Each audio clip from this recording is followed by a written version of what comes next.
на сите, ви благодарам што дојдовте во олкав голем број. Очекувано сепак Стефан зборува.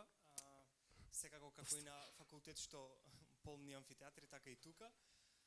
За тие што не го знаат, Стефан е асистент на Финки и Data Engineering Lead во Лока. И денеска ќе зборува за how to build AI agents with LLMs from idea to production. Јас повеќе ќе се задржам на другиот дел. Овој настане коорганизиран од HPCMK, што е центар за компетенции за пресметување со високи перформанси. Особено сега е актуелно, доколку слушнавте некаде во вести така натаму за проектот Везилка и ред други проекти кои што се во HPCMK. Дел од студентите што се тука најверојатно знаат за HPCMK преку Learn HPCMK платформата. Најверојатно некои од курсевите можеби сте ги поминали, сте добиле неколку кредити од таму. Генерално сега се во тек неколку проекти од HPCMK, Euro for Southeastern Europe, Euro CC тројката, како и проектот што го спомнав Везилка.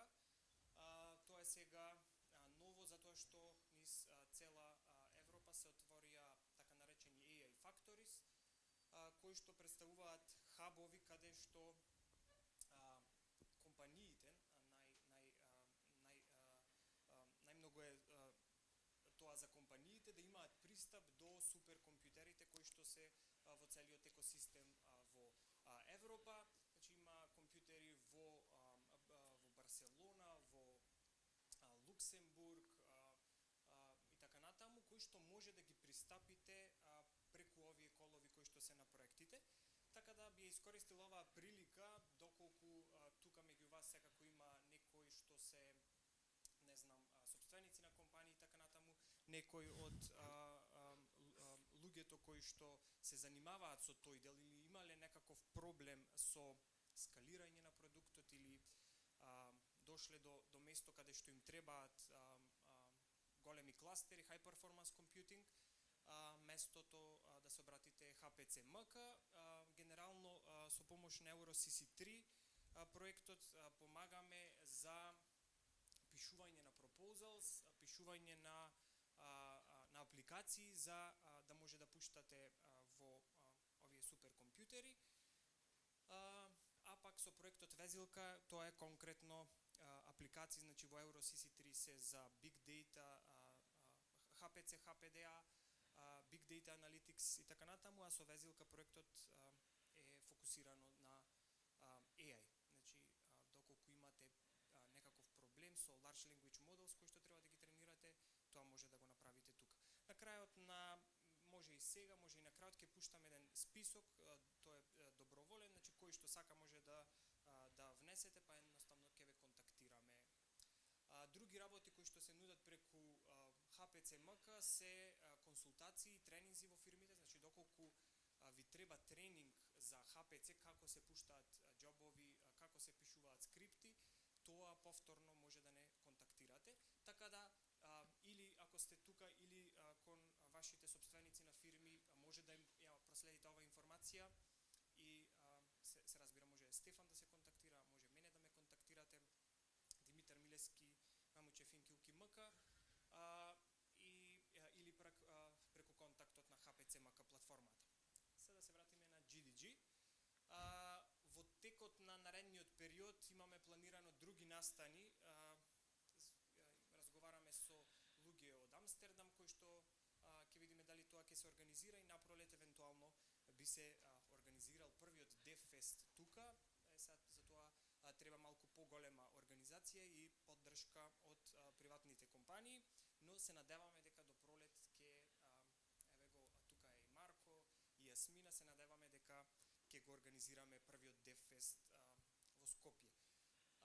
На крајот, како што знаете, некој што бил на настаниве, на крајот имаме пица и пиво и имаме Q&A session за првите неколку прашања кои што ќе ги поставите, имаме Swag од Google, капчиња и други такви ствари. Така да не биде должен повеќе, може Стефан да продолжи со презентацијата. Супер.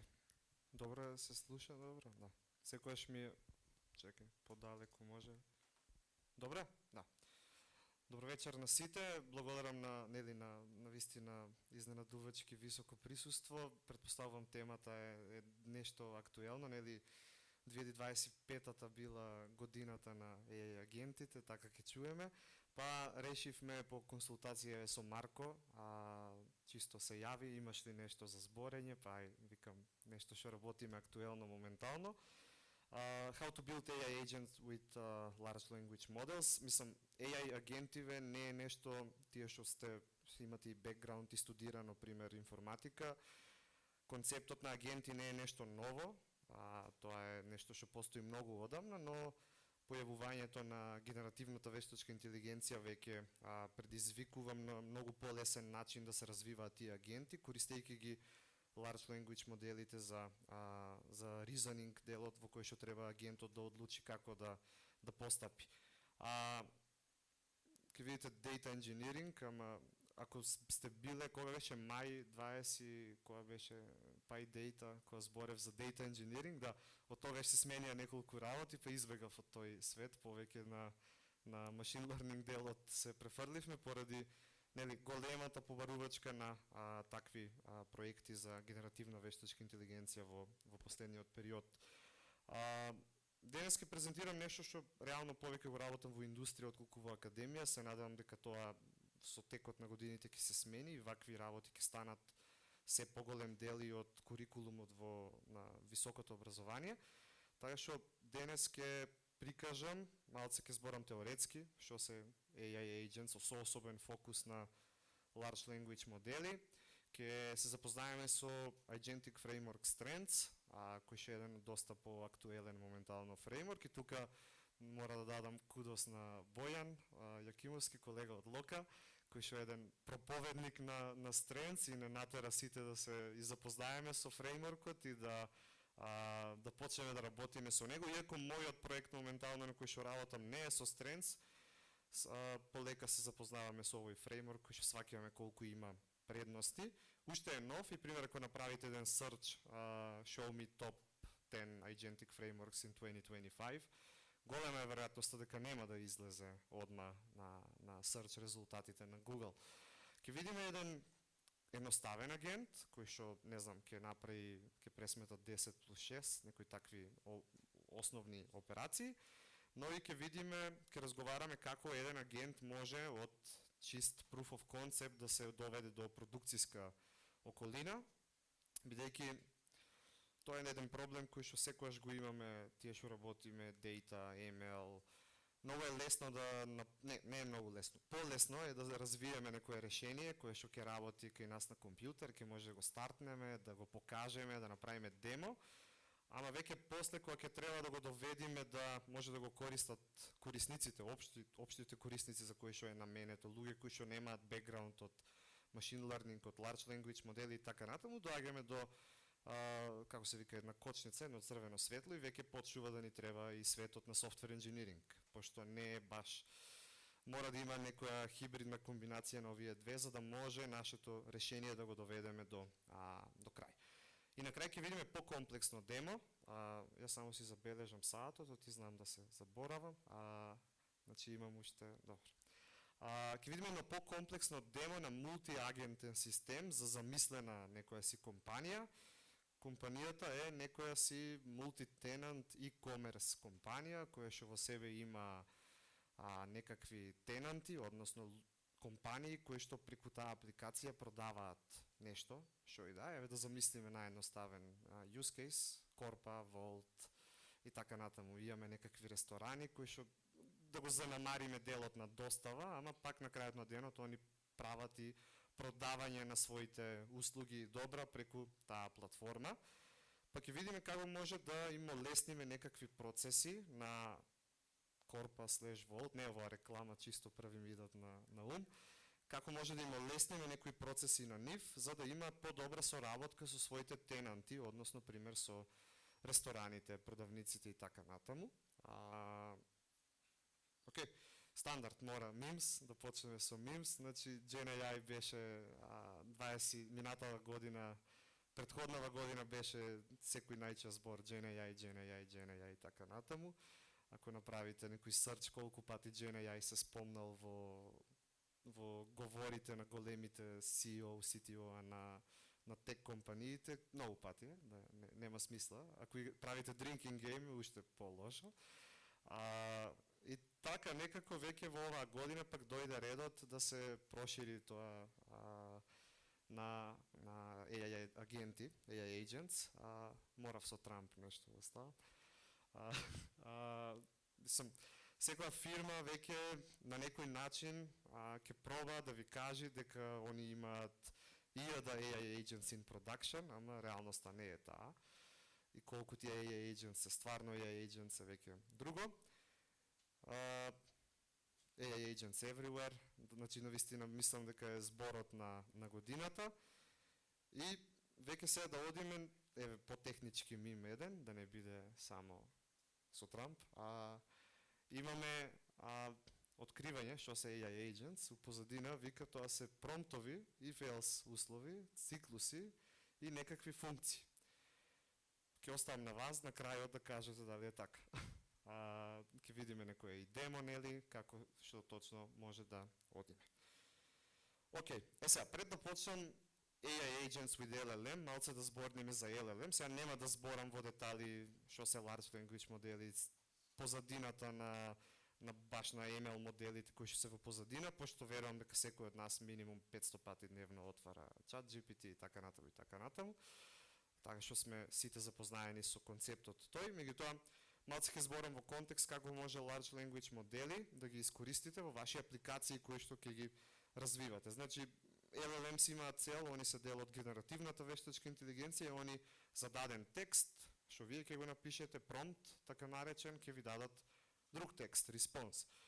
Од скоро веќе има голем број на модели кои што се и мултимодални, односно освен текст на инпут даваат и може да добијат и слики, видеа, аудио и така натаму и така натаму. Тука имаме една реченица, a lot of them exist, пошто стварно нема смисла да набројуваме колку се модели постојат, секој ден нови верзии излегуваат со зголемени фичери, со зголемени контекст windows и така натаму и така натаму. Сега, нашиот ни од интерес е дека овие large language модели имаат способности, под број 1, они имаат general knowledge, обучени се на еден тон податоци кои што Anthropic, Google, Facebook, OpenAI ги собрале во текот на годините, така што кога ќе прашате и за нешто историско, ќе ви одговорат. Внимавајте, за Македонија најчесто знаат да се збунат од X причини. Може large language моделите да ги третирате со различни, како да кажеме, персони, односно во систем промптот може да му кажете на тој модел да се однесува малце подруго, да има определена улога на, не знам, на financial advisor, на teacher, на teaching assistant, го правам тоа многу често и така натаму, така што му даваме спецификации како да се однесува.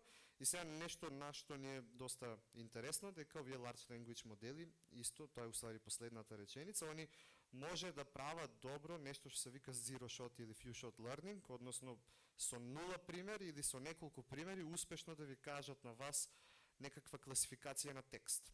Ова ни е многу важно, бидејќи ќе видиме сега со агентите ќе ни имаат некакви алатки и large language моделот е тој што треба да одлучи која алатка да се употреби од страна на агентот. Значи, дали со нула примери, дали со неколку примери, зависи каков е use case-от, дали е по-генерален, дали е нешто ептен конкретно, овие модели може да ви донесат убава одлука во голем број од случаите. Другите работи што ни се важни за LLM може да сумаризираат текст и тоа да сумаризираат текст во некаква улога која што ќе ја зададете. Ова е важно во агентите, бидејќи на крајот на денот правиме некој агент со цел да му овозможиме на крајните корисници на тој систем да ги разбере податоците на неговиот говорен јазик. Под говорен јазик не мислам македонски, англиски, туку мислам определена функција која што, не знам, доктор, информатичар, вработен во кол центар, еден тон професија, значи во професионалниот јазик на човекот кој што го користи тој агент во позадина. Сега, како да ги користиме ние large language моделите за да развиеме ние некоја апликација што ќе користи во позадина, пошто кажавме има голем хајп, ама и навистина помагаат за некои работи, не е само хајпот кој што постои позади тоа. Една опција е да имаме локален некој модел, LLM, да го стартнеме на некоја наша машина или кластер од машини. Тука намерно е ставено фри прашалник, пошто моделот вие ќе го добиете, ќе го инсталирате, ќе ги наместите параметри, ќе може инференс да правите на него, ама треба да ја платите пак инфраструктурата за машината на која што ќе ви е поставен моделот. Така што не е баш најфри, освен ако немате онака, на крај на денот струја треба да платите за тие машини, ако ги имате, пак си има трошоци кои што произлегуваат од тоа, но по-често користење е нешто, како да кажеме, како и на black box на некој начин, во кој што имаме провайдери на large language модели, како што е најпознат, ние сите користиме ChatGPT како user interface, во позадина ChatGPT се користи моделите на GPT 3, 4, веќе 5, 5.1 и така натаму, сите они се од провайдерот OpenAI, компанијата која што стои позади тој цел софтвер, и тие си нудат API, програматски начин, како да ги пристапите тие large language модели. Друго нешто што ние, пример, многу често користиме е на AWS Bedrock и има уште едно што на неколку проекти го имам користено, особено ако сакаме да направиме некаква споредба на различни модели, Open Router, кој што ви нуди да вклучите различни модели од различни провайдери. Ама интересниот дел со Open Router е дека ви нуди начин тоа да го направите на многу сличен API повик, пост API повик, како што тоа би го направиле до OpenAI. И Bedrock е слично до некаде, API-то кој што праќате повици до large language моделите, ама пак си има своји разлики поради тоа што треба прво да пристапите до AWS, cloud provider и така натаму. Еве тука имаме еден краток code sample кој што ни означува како може да пратиме една порака програматски, не на ChatGPT да се најавиме и да напишеме explain me what rack is in one sentence. Мислам дека за рак имаше пред недела две тука настан, се збореше така, не знам дали бевте евентуално. Ама идејата е, да, беше Велимир, беше предавач. Значи, идејата е како програматски може да поставиме определено прашање до некој large language модел, за да може ова да биде во апликација. Ако ние развиваме некоја апликација, мора тоа да го направиме програматикали.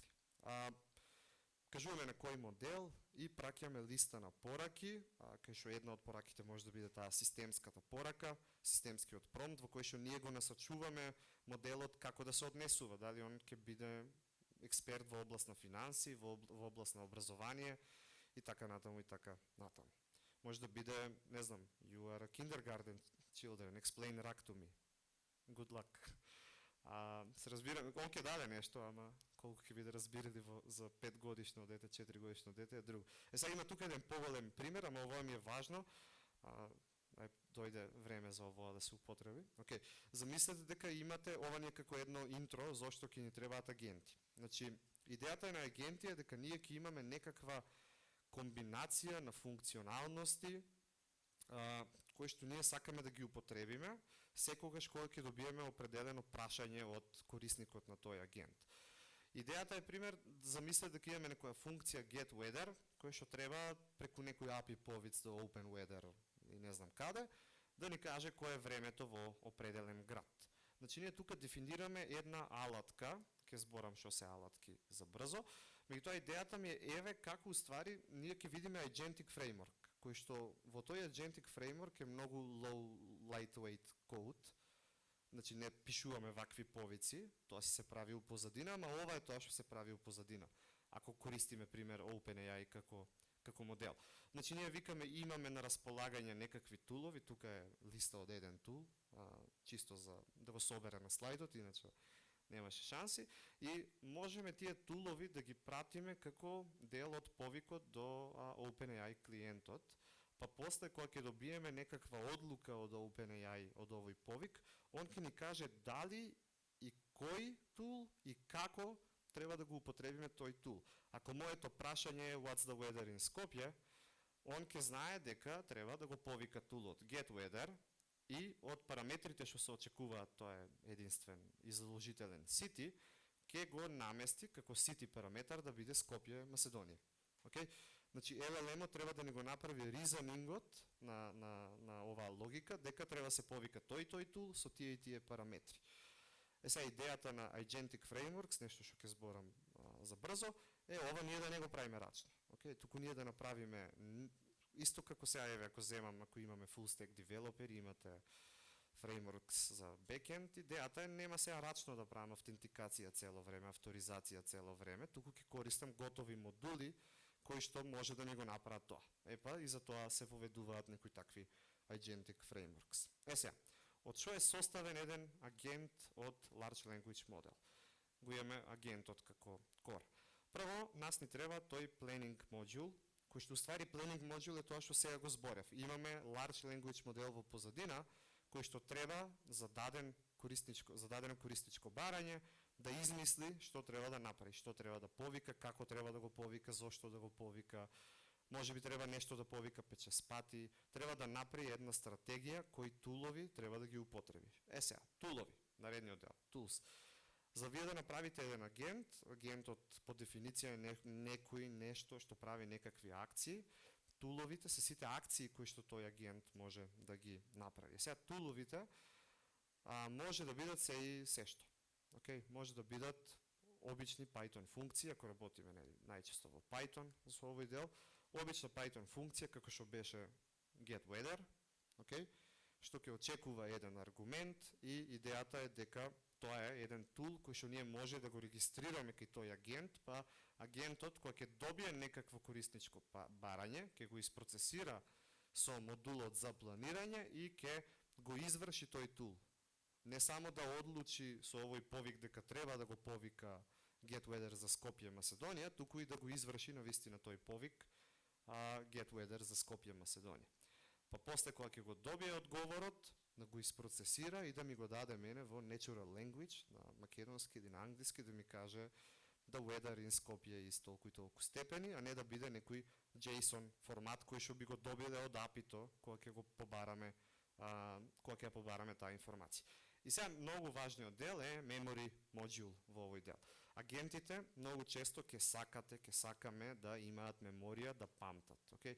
Бидејќи идејата е аналогија со ChatGPT, така отвараме ChatGPT, отвараме нов таб и почнуваме да збориме со ChatGPT, едно прашање, уште едно прашање, па му пишеме бе ти глуп ли си, не го барам тоа и така натаму, океј? Се следиме, добри сме. Значи идејата е дека он треба да има некаква меморија која што може најчесто таа меморија да биде short term или long term меморија.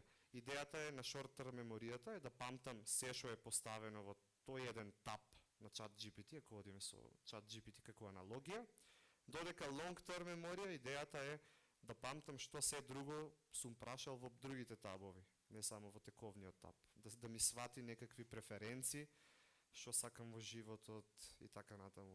Мислам, веќе кога го прашувам ја ChatGPT, ако му речам направи ми, не знам, за задача на финки тест примери, он става Стефан Андонов од тест примерот.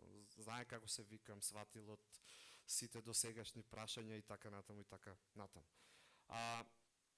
Друго нешто што е важно за меморијата со агентиве е дека треба да имате на ум дека кога ќе развиеме, еве ќе видиме и денес агенти, два примери. Кога развиваме агенти, идејата е дека вие тој агент ќе го повикувате на секое ваше прашање, барање. Не сакам цело време да зборам во контекст на чат-ботови. Чат-бот е еден начин како се користи агент, ама еве нека биде пак со чат-бот екземпл. Вие кога ќе опрашате нешто, се повикува агентот. Ќе ви направи нешто. Кое е времето у Скопје, океј? А после ќе прашате уште едно прашање, ако имате некоја таква алатка, што не само кое е времето во Скопје, туку кое е времето во X град на X датум, после ќе опрашате кое ќе биде времето утре, ама нема да специфицирате за Скопје, дека е. Се разбираме? Значи во првиот повик прашувате за Скопје, за денес, и после поставувате прашање кое ќе биде времето утре. И веќе тука, а ова се две различни повикувања на агентот. Агентот не може да го држите постојано отворен и он да чека одговори, окей? Вие на корисникот треба да му дадете таква, да речеме, слика, дека агентот цело време е онлайн и чека ваши одговори, ама во реалност агентот се стартнува на секое ново прашање. И он треба да има историја на разговорот што се случувал претходно. Добри сме до тука? Окей. Ова ми е навика од час иначе. Прекинете ме ако имате некое прашање. Значи, меморијата ни е многу важен дел и ќе видиме пример во фреймворков кој што ќе ви го покажам колку едноставно може да се хендла меморијата, ама тоа е, пак ќе кажам, за некој proof of concept, за идејни решенија си има други, за продукциски решенија си има други чариња. Меморијата ни е тоа, да видиме што ни е следно. Да. Ова е слика од фреймворков кој што ќе ви го покажам практично, од Strengths. Значи идејата е дека тука имаме еден циклус во кој што стига некој инпут, окей, ама стига и контекст. Што мислиме под контекст, тоа што го зборев до сега, меморијата на агентот. Некои претходни интеракции кои што човекот Стефан во сесијата XYZ ја имал со нашиот агент. Сватете го ова како, пак ќе кажам, тап на ChatGPT. Имаме еден тап и правиме муабет со моделот. Што се случува во овој циклус? Стига инпутот, стига контекстот и Large Language моделот, кој што на некој начин е еден оркестратор на овој агент, он вика, окей, мене ми стигна барањето тоа, претходно сме правиле муабет за тоа, и јас на располагање ги имам тие 5 алатки, да речеме, окей, јас за неговото барање со претходните разговори сите треба да го повикам тулот get weather, речи го, Скопје и датум утре. Окей? И, окей, ја ќе го извршам тулот, ќе ги добијам резултатите, пример во некој JSON формат, и пак ќе се вратам на малце размислување. Уште сум во циклус. Што е размислувањето сега? Дали јас ја постигнав целта? Окей? Дали со овој tool execution ја постигнав целта на корисничкото барање? Ако ја постигнав, тогаш имаме еден брейк, излеваме и го даваме респонсот на крајниот корисник. И пак тој респонс, повторувам, треба со Large Language модел користење во позадина да биде убаво сумиран за корисникот, за да го разбере како изгледа. Денес ке зборниме, значи до сега малце зборев, овие ги викаме single agent системи, имаме еден агент и имаме 5, 10, 20 тулови кои што агентот може да ги разбере, да ги извршува и така натаму. Ама не секогаш важи оноа the more the merrier. Кога имаме the more tools, веќе почува агентот му треба премногу време да размислува и така натаму. Плюс рачунајте, да се вратам на овој слайд, ако имате вие 20 тула, тоа значи дека секогаш кога ќе ви стигне корисничко барање, вие во повикот до OpenAI или до кој да е модел провайдер, вие ќе пратите една листа од 20 тула, секој од нив посебен JSON Dictionary или што и да е, и тоа троши пари. Значи, колку што вие праќате поголем промпт со input tools, тоа си троши input токени и ќе почнат да ви чинат премногу вашите реквести. Па затоа се воведува концептот на мултиагентни системи, во кој што имаме некаков separation of duties. Значи, знаеме дека логички некако работиве не се сите за на исто место, се за на 2-3 места. Ние што ќе го правиме примерот денес, ама и тоа после ќе го кажам. Ајде да размислам некој друг пример. Имате, сакате да направите некоја автоматизација, AI агент за во вашата компанија и како што не знам, во вашата компанија имате различни улоги, имате HR, имате рекрутмент, сакате некако да ги автоматизирате процесите за сите оддели, па тогаш најлогичен начин би било за секој оддел да си имате по еден саб-агент, да го кажеме, еден агент кој што ќе биде дел од целата таа оркестрација на овој мултиагентен систем.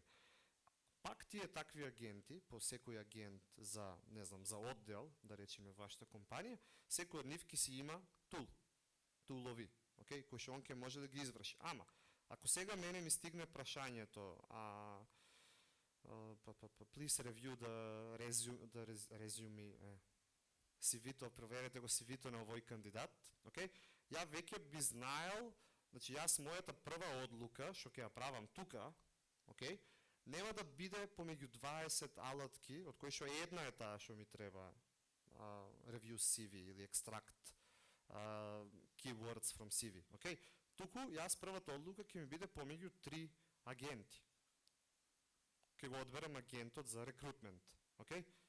Па после тој агент за рекрутмент, да речеме ќе има може 3 алатки, па после тој агент сам ќе одлучи дека треба да ја земе алатката review CV. Окей? Така што тука со ова декомпозиција, малце декапалинг правиме на алаткиве, убаво структурирање, ова е за побрзо извршување, за заштеда на input токени, на output токени, кои што може да ги потрошиме со овие модели. Да видиме за време како сме. Добро. Мислам, тука имаме доста слична визуализација, во која што single agent системот добива некој таск, агентот има на располагање 2, 3, 4, 5 тулови и агентот избира 1 или 2, 3 тула, ги извршува туловите и го дава резултатот на корисникот.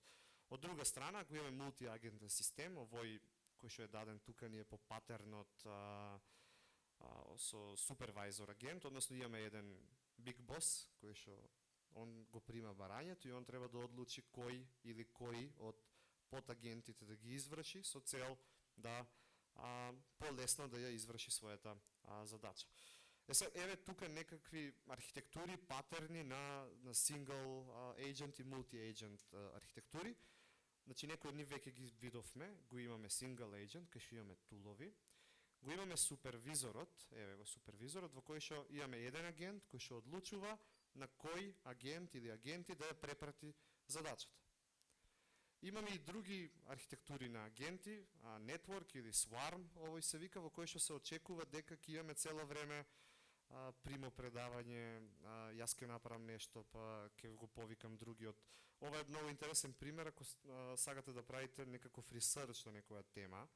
Прво мора да измислите што се ќе барате, кои подтеми, па да пуштите пребарување за сите тие теми, па да ги соберите резултатите, па да проверите, не знам, надворешни извори на податоци и така натаму и така натаму.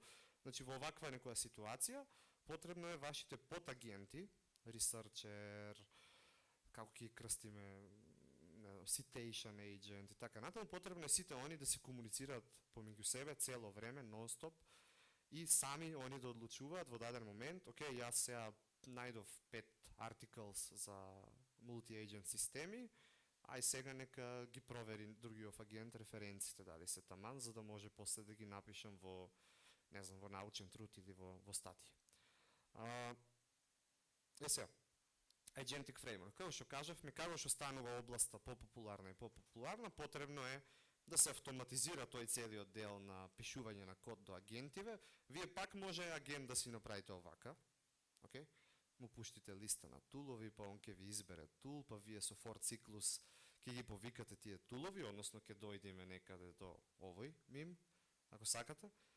Изводливо, ако сакате тен детална контрола на најниско ниво во вашиот агент, може да го изведете тоа, ама пошто не му се стои на секој до тоа, веќе се јавуваат Agentic Frameworks.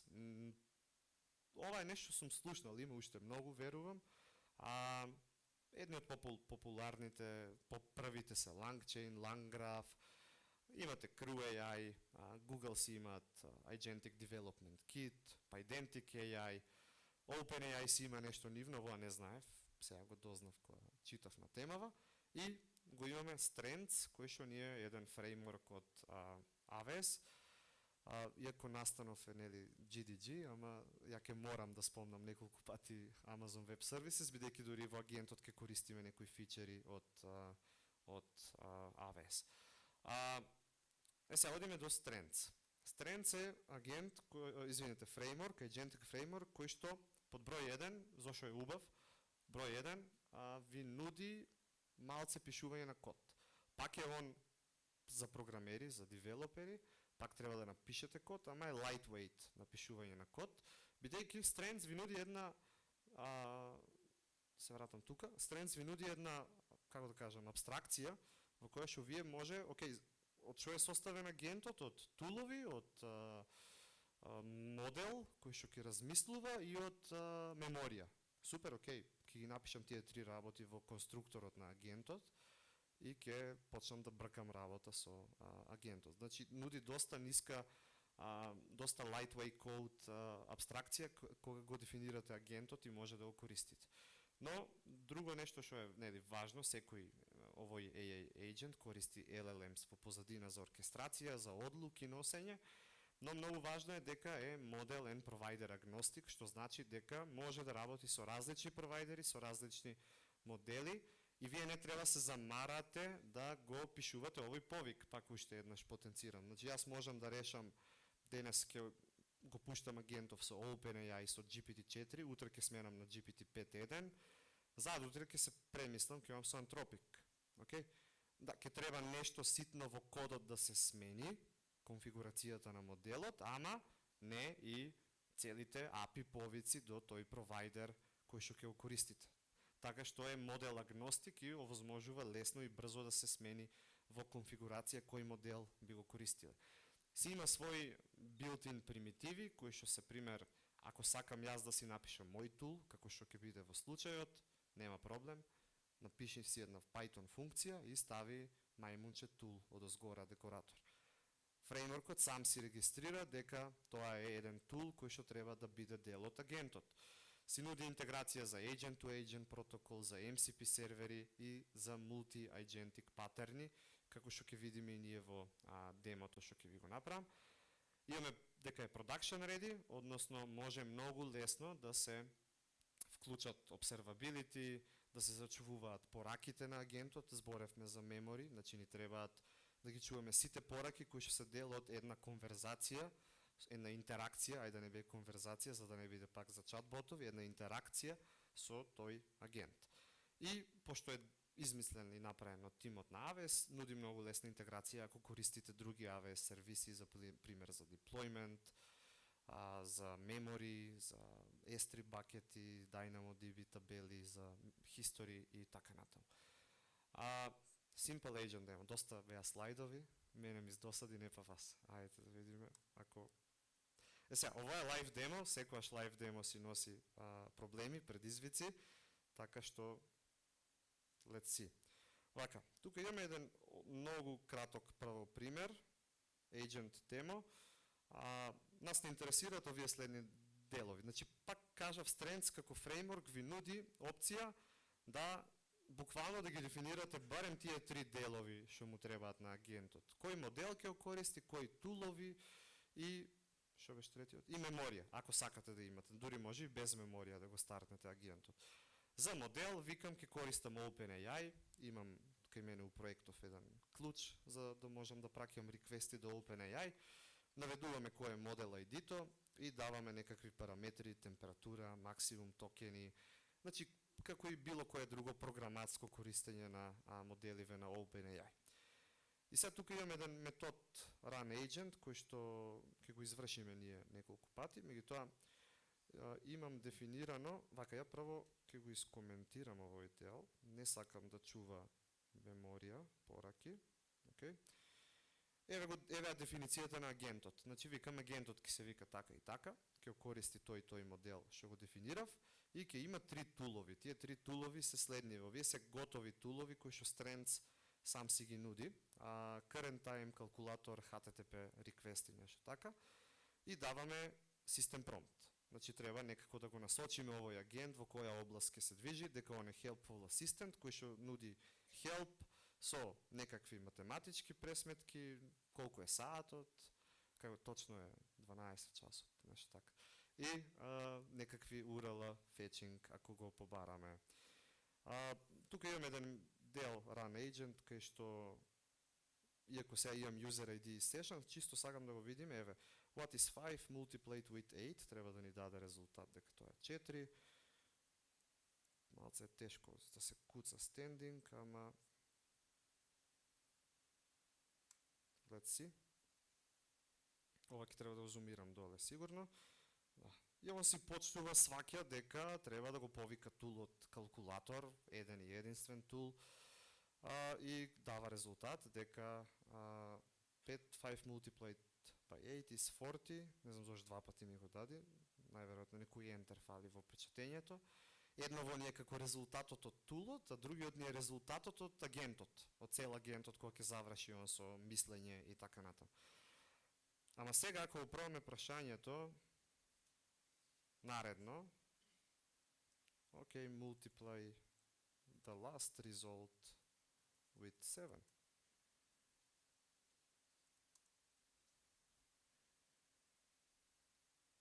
Could you please provide me the last result? Ние намерно го искоментира во претходниот дел, делот со меморија на агентот, ја исклучивме меморијата. Ова е делот кој што го зборевме дека агентот на секое прашање уствари се инволкнува, се повикува на ново. И ако сакате вие да чувате некаква сесија, потребно е тоа да го овозможите вистински прекучување на некаква сесија. Затоа сега ќе вратиме таа сесијата. Еве го session менаџерот. Во session менаџерот користиме едноставен, има неколку session менаџери во Strengths.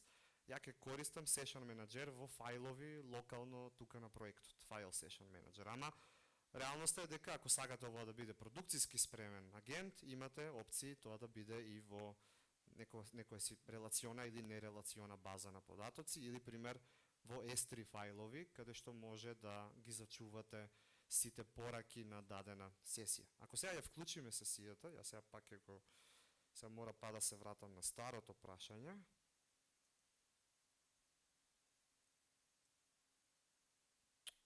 Ајде бе.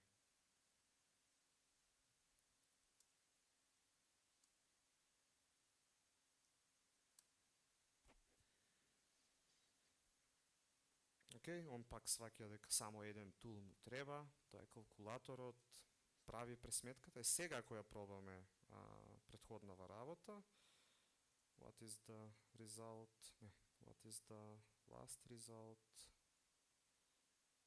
multiplied, чекай.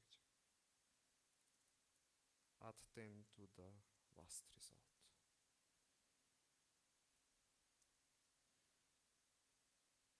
Copilotот дали сам си го додаде тоа? Не, добро. Adding 10 to the last result gives us 50. Значи веќе он има enabled меморија и знае дека ги чува и претходните пораки. Сега кај се чува таа меморија, пошто ја избрав локално да биде тука за демото, се креира folder sessions, каде што си има тука сесии. Јас прашав со user at example, значи мене ме интересира оваа сесија. Еве ги сите агенти што ги имаме дефинирано, еден агент, еве ги пораките на агентот во таа сесија. Значи еве нултата порака која што е моето прашање од юзер, па еве он како размислува, дека он треба сега да го повика тулот калкулатор, па добива резултатот тулот, па тој резултат треба да го прикаже на крајниот корисник. 5 multiplied by 8 is 40 и на крај add 10 to the last result, ама зашто не ми ги зачува другите резултати? Чекајте. Reload. Ете ги, долес, добро. Па си, и пак, истиот тул го повикува да не трошиме на време, ама веќе на секое наредно корисничко барање, он ја има историјата од претходните пораки во сесијата. Океј? Добри сме до тука? Сега, се вратам на слайдот, да видам што имам наредно. Добро. Path to production. Најинтересниот муабет. Замислете дека овоа сакате да го дадете на корисник, дури да е со два тула, калкулатор, колку е саатот и така натаму. Не може да му кажете на клиентот, на корисникот, еве ти го кодот, отвори PyCharm или Visual Studio и стисни на зеленото play копче и поставувај прашања, тоа е невозможно. И тука веќе иде делот кај што треба се спојат AI, ML, Data Science, Data Engineering и се со Software Engineering. Односно, ако сакате овоа да стане некаков дел, пример од некаква чатбот апликација, треба да размислите на следниве теми. Под број 1 guardrails. Ке има секојаш некоја будала што ќе почне да пцуе на чатот. Така што треба тоа се спречи, или поske ви покажам, пошто мислам дека не ставив guardrails во наредното демо, ќе му побарам да ми дропне табели у SQL. Ке видиме, не знам, може и да имав нешто стајано, ама не се сеќавам, пошто to be honest, a lot of this was vibe code за денеска. И сега, ако сакаме ова да биде дел од една апликација, мора да размислуваме веќе у full stack онака software development. Ни треба API кој што ќе го сервира агентот, ќе прими барање, порака, query, prompt, ќе врати одговор. Не може да му речете на корисникот, ајде еве ти endpoint на API, пуштај постови, туку треба да му направите user interface. Односно, треба да имате некоја си фронтенд апликација. Јас ќе ви покажам со Streamlit едно демо денес за фронтенд, ама тоа не е production ready апликација. Мора да имате observability. Под observability нели се подразбираат логови, метрики, трейсови или на македонски, како беше, отпечатоци е преводот. Бидејќи овие апликации сите они имаат некакво размислување и видовте самите по пораките ги зачувуваат своите одлуки во некакви пораки.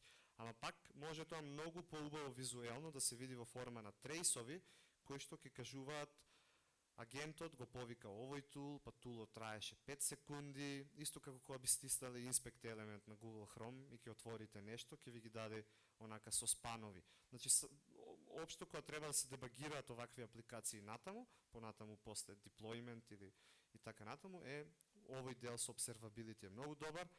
Тука има една алатка која што ќе ја употребам денес, Langfuse, и така.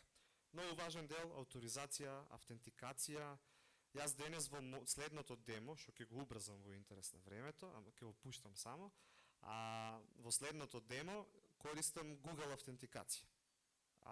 Идејата е дека, пример, вашата апликација можеби со OAuth сакате да овозможите на сите јузери во вашата фирма, ако користите Google како провайдер за календар и за такви работи, пошто јас ки имам таква интеграција со Google Calendar, со Google Drive и така натаму, самото тоа кога ќе стисне login with Google, да се зачува он до кои фолдери има пристап и така натаму. Значи мора да спречите, не знам, да читам јас податоци од на драйвот на колегата до кој што немам пристап. Сакаме, треба и тој дел, и пак тука, пак го кажувам, делот software engineering кој што е многу важен. Не е AI секојаш само AI. Веќе кога треба да го дадете AI на користење, треба и овој дел е многу важен да се вклучи.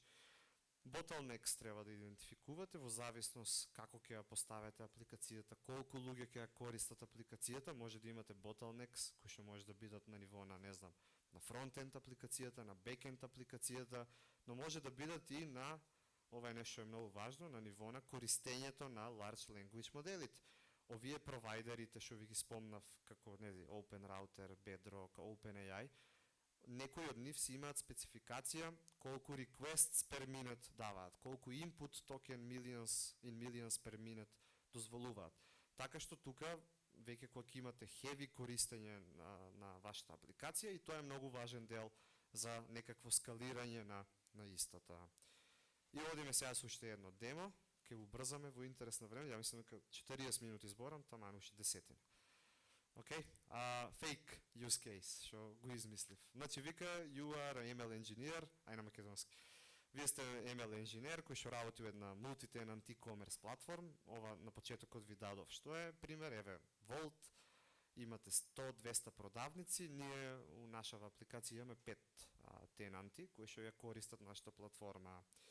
И вика, вашите тенанти на апликацијата ја користат оваа платформа, пошто се многу people friendly, односно секој месец се слушате со нив, имате за секој тенант акаунт менаџери кои што им се јавуваат и им викаат овој месец си добар, продаде толку пици, успоредба со минатиот месец и така натаму и така натаму. Значи имате акаунт менаџери кои што ги држат вашите тенанти, engaged постојано и онака the people communication skills is good, па затоа уште се со вас. И ама проблемот сето тоа е, мораше ми, okay. The paper business is people business, ако одиме со The Office, ама пример Майкл е идеален пример за тоа, пошто он многу време губи на глупости, у серијава, ако ви е гледана. Проблемот со сето тоа, со месечната комуникација со луѓево, е дека вашите акаунт менаџери па не се баш најтехнички спремни. Okay? За вашите акаунт менаџери да седнат да прават муабет со тенантите, потребно е да направат прво 2-3 сати работа, да изгубат и да бараат некакви податоци, колку се продало овој месец, колку минатиот месец, колку пред една година и така натаму и така натаму. И тоа им троши 2-3 сати, особено пошто не знаат SQL, значи не знаат да напишат квери у бази, земаат некаков Excel dump, па земаат, прават филтери, пивот табели, прават графикони со чартови, зачувуваат, значи веќе самиот муабет зборење ми фаќа многу време, а не па да го правиме тоа во реалност.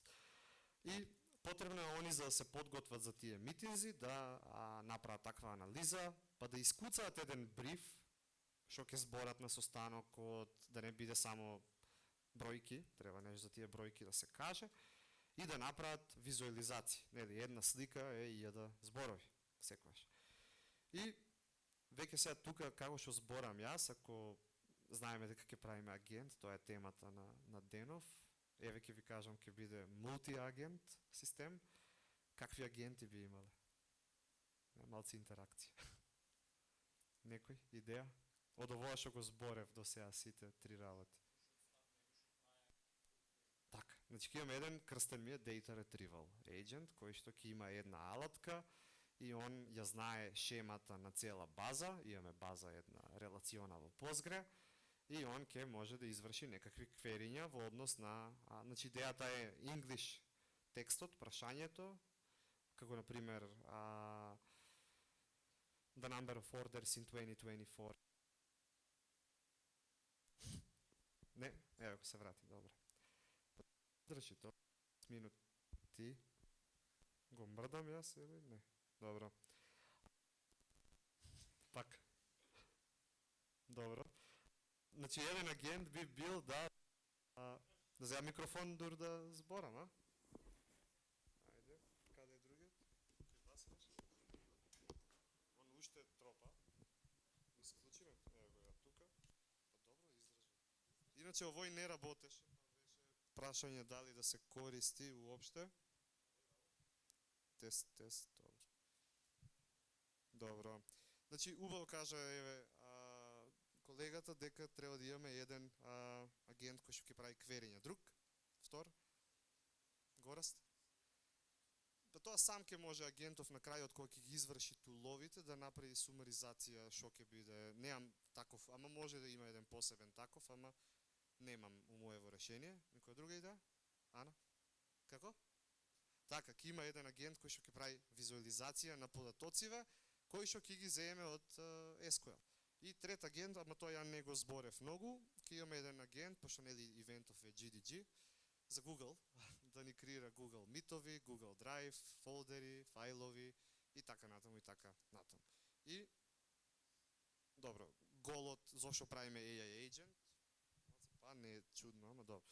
Сакаме да се автоматизира овој workflow со помош на AI agent, така што од 2 до 3 сати работно време по еден тенант, анализи, фајлови, Excel-и и така натаму, ќе биде 5 до 10 минути интеракција со некоја си чат платформа. И ќе биде само интеракција, нема да биде кликање на Google Calendar, на Google Drive и така натаму и така натаму. И убаво сите погодивме, добро размислуваме на ист начин. Ќе имаме еден супервајзор агент кој што ќе добива некаков реквест. Сега, во овој момент овие два тула, Data Retrieval и Visualizer, они имаат по еден тул. Извинете, агенти, тие имаат по еден тул, ама рачунајте дека ова е чисто за насока да се направи една сегрегација, сепарација на duties на главниот агент, ама пак од друга страна, натаму зависи од продукцијската околина, можеби овој агент нема да чита само од SQL, ќе чита и од некој друг сорс на податоци. Така што може ќе имаме уште еден тул, и дека имаме втора база, една база, трета база и така натаму и така натаму. Визуалайзерот користи еден тул кој се вика Execute Python и тука користиме од AWS една нова алатка што беше овозможена, тоа ни е Code Interpreter. Тука фала и на Зафир и на Бојан, пак што го разгледавме заедно тоа пред една недела. Значи, идејата на овој дел е дека code интерпретер, буквално сега вие кога го пробувате ChatGPT имате приметено, ако ти му дадеш еден файл и му кажеш, не знам, додај ми нова колона во Excel, он ќе го направи и ќе си напише Python скрипт у позадина, се чува фајлови во Sandbox и така натаму и така натаму, па идејата е ова да може тоа да може се направи програматски. Значи да направи тулов Python код за визуализација на претходно добиените податоци од SQL и да ми нацрта едни, не знам, Plotly, Matplotlib, кој беа, Seaborn, некакви визуализации кои што ја ќе можам да ги аплодирам и да му ги пратам на клиентот. Океј?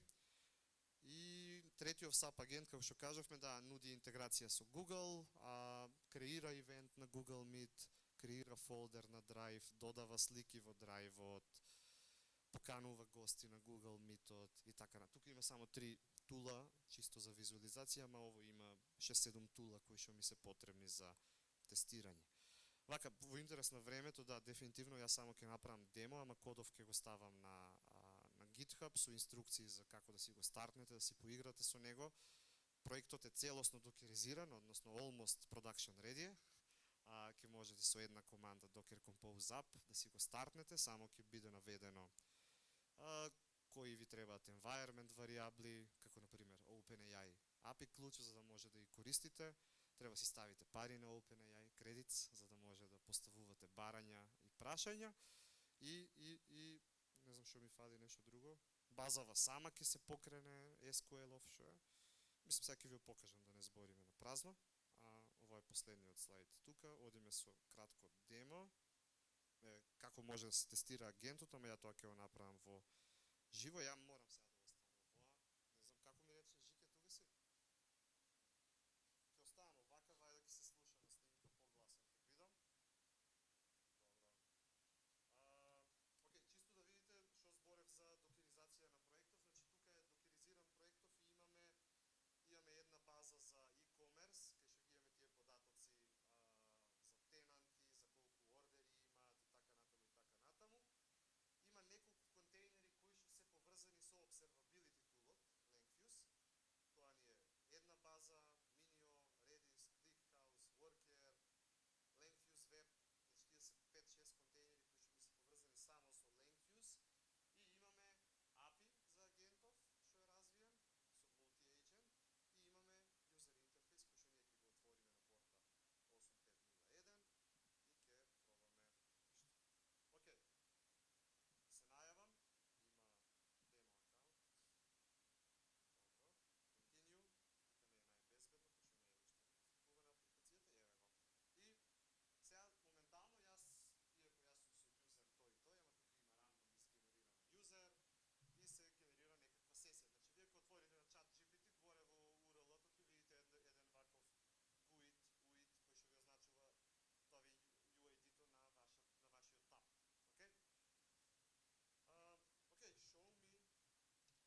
Тест.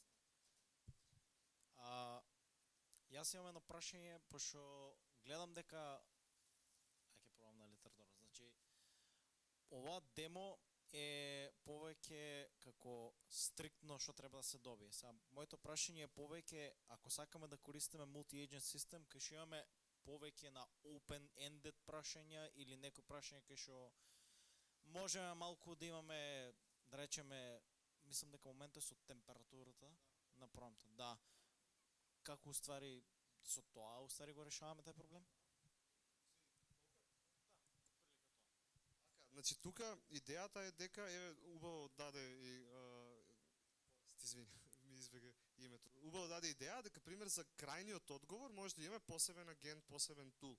И тој агент, мислам, ако сакаме да имаме креативност на крајот во финалниот одговор, сумаризацијата, окей, да може тој SAP агент таму да користиме по висока температура, кај што ќе овозможиме покреативни одговори од страна на LLM-от. Додека пример за овие делови кај што имаме routing, decision making, може и по-окей да биде пониска температурата. Ако убаво ти го сватив прашањето, да. Ама у тој случај да би требало да се сепарира малце овој дел, пример за тој SAP агентот за Google што користам, да му кажам малце по висока температура, ме сваќаш барем за делот за meeting scheduler. Okay? Кај што он ќе биде креативен, пошто тој тул, ако го отвориме кодот, тој тул има неколку параметри, има title, тоа што ми го даде одговор, има овоа му се параметрите. Title, date and time, description, attendees, прима листа на мејлови, ме сваќаш, еве дури го утиња, да, у UTC, како што кажавме погрешка. Ама да, за description дефинитивно може тука да поработиме, дали на систем промптот, дали по висока температура, за да добиеме по-убав description. А може и еден дел од туловите да биде направи цел бриф во PDF и прикачи го и него на Google Drive па да зборнеме утре на колот. Океј? Други прашања?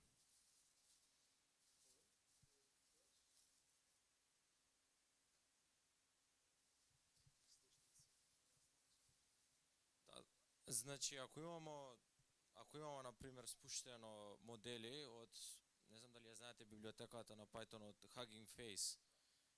Ако имамо спуштено модели, сега сваки модел, да, локално, што збори со јузери, да речемо, апликацијава е хоста на продукција, сега кој најубо да чуваме историјата од ова, се века, од конверзацијите со јузерите. Како е најубо да се чува?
Историјава може да стане доста долга, нели? Ева и више имаме многу пораки да кои се опциите, дали се прави некоја сумаризација во позадина или нешто.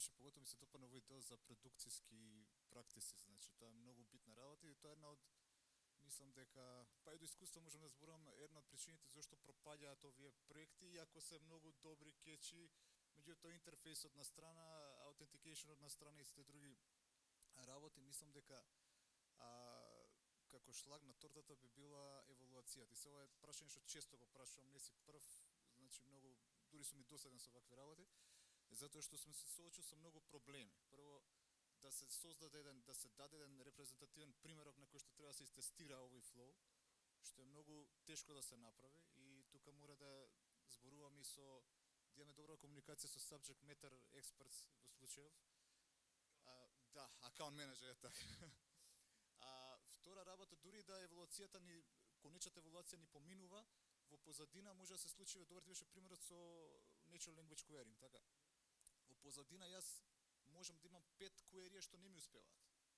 Така. Значи тој треба да го тој треба да го покрие. Да, ама и тоа треба да го покријам секако. Некој совет во однос на ова твоја гледна точка на пример, како би се справиле, еве на страна LangFuse не мора да концепцијски збориме сега, не мора да користиме некако специфичен тул.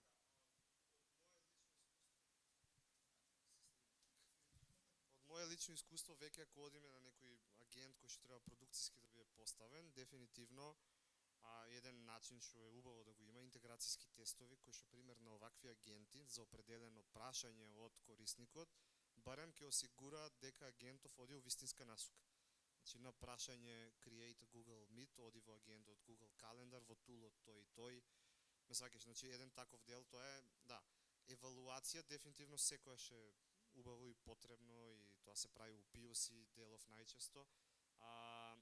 Ама да, дефинитивно треба, како да кажам, за овоа сега што го зборев, да направиме убава евалуација, треба да седнеме и со не само domain експерт, туку и со SQL експерт кој што ќе преведе еден тон English questions to Димитри тука, кај си, еве сте гледаме.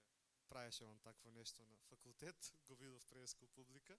Значи идејата ни е да имаме некаква евалуација која што SQL English question ќе преведи во SQL query, па да провериме. Значи тука веќе имаме tool evaluation, не една цел agent evaluation.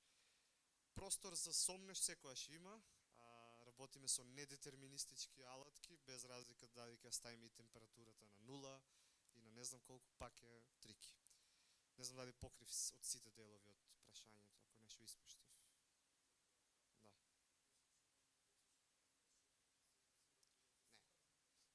Дефинитивно не, мислам пак експериментирање, различни модели, делов со не знам со пишување на код и генерирање визуализација, дефинитивно не ти е секој модел најдобар за таа задача.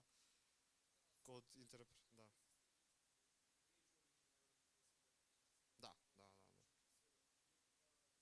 Да, дефинитивно. Ништо, фала. Друго прашање?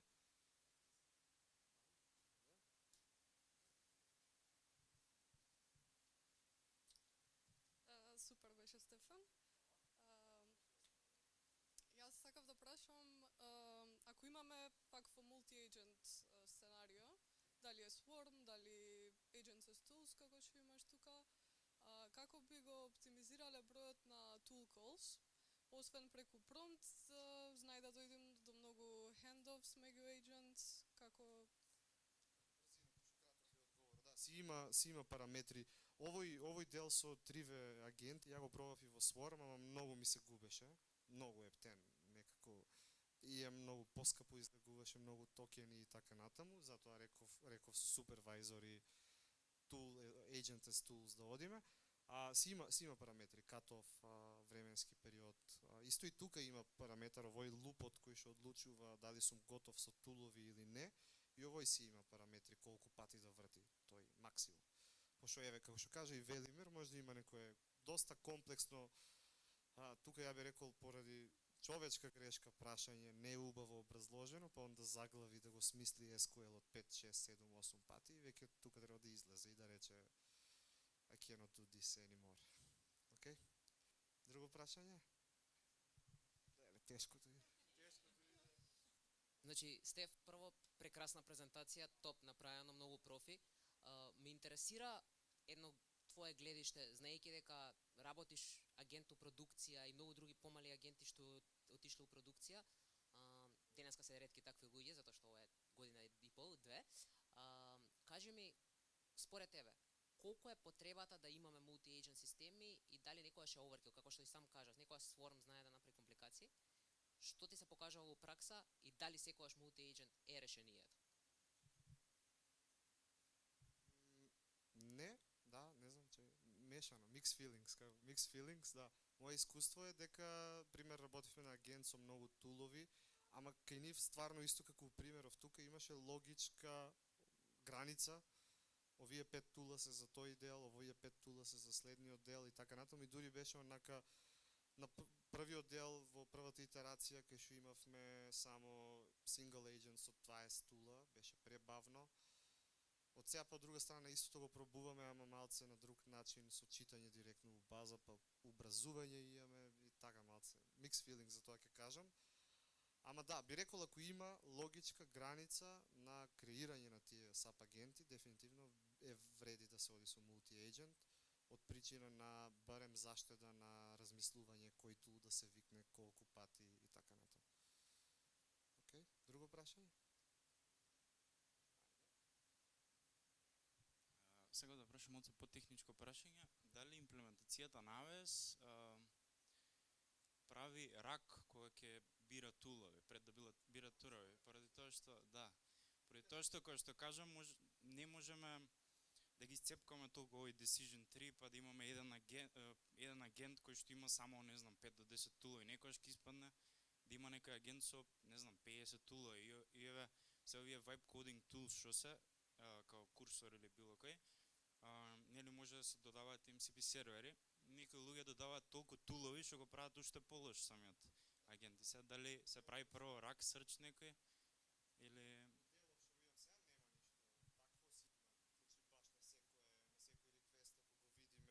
во LangFuse, во секој реквест он си примери прво за оркестраторот и за деловиве, ја праќа цела листа на тулови. Јас ти го зборевме пред некој ден муаветов, баш ти кажав за еден тул нов на AWS за како беше Gateway, да, кај што он прави некој рак на дефинициите на туловите, па не ги праќа сите 100 тула во промптот за да бара кој тул е, туку најрелевантни. Тука Бојан, ајде кај тебе, има нешто такво устроено автоматски? Не. Нема. Така. Вебтен е некој нов оферинг што е managed сервис и го немам истестирано уште никој. Ти го истестира? Ето он го истестира. Не го бил. Добро. Океј. Друго прашање?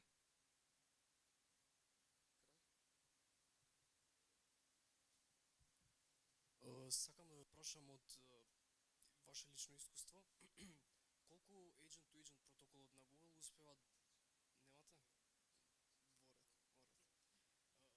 Имам експериментирано со помали агенти, но ме интересира на продукцијско ниво колку добро успева да ги оркестрира агентите. Дали вреди да се гради архитектурата рачно или пак да се користи agent-to-agent протокол?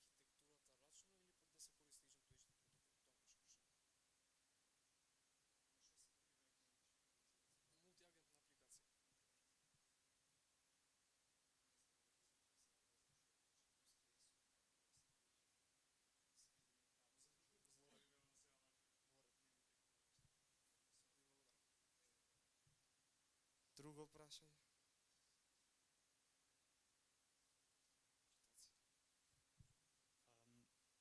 Тука кога го имавме примерот со e-commerce и веројатно повеќе од бизнес standpoint размислуваме за оптимизација, особено колку нудиме без пари на клиенти. Така и веројатно тука одма прво нешто што размислуваме како да оптимизираме, што помалку токени да се генерираат. Дали има нешто што може да направиме врска со тоа? И исто, например, може би сте кажали, може да се повторувам, ама за SQL, например, тул кога се повикува, дали имаме контрола за да бидеме попрецизни со самиот повик? Пример, подобро query и слично, освен промптинг. Супер прашање, да. Делов за токени го зборнавме од напред прашањето, дека може да ограничиме, не знам, со sliding window колку последни пораки ќе пратиме у историјата. Не, имаш и примери, може да речеш, 2 пораки последни, а се друго сумирајме, ама тука па токени трошиш на сумаризација. Значи, има некакви контроли, ама види, зависи сега колкаво ти е чат сешенот, пак ти треба хистори. Ако сакаш контекст да имаш, значи нема некаков пак, тука иде делов што го зборевме со Велимир, експериментирање, да одлучиме некој катов, трешхолд, колку пораки сака, колку пораки има смисла.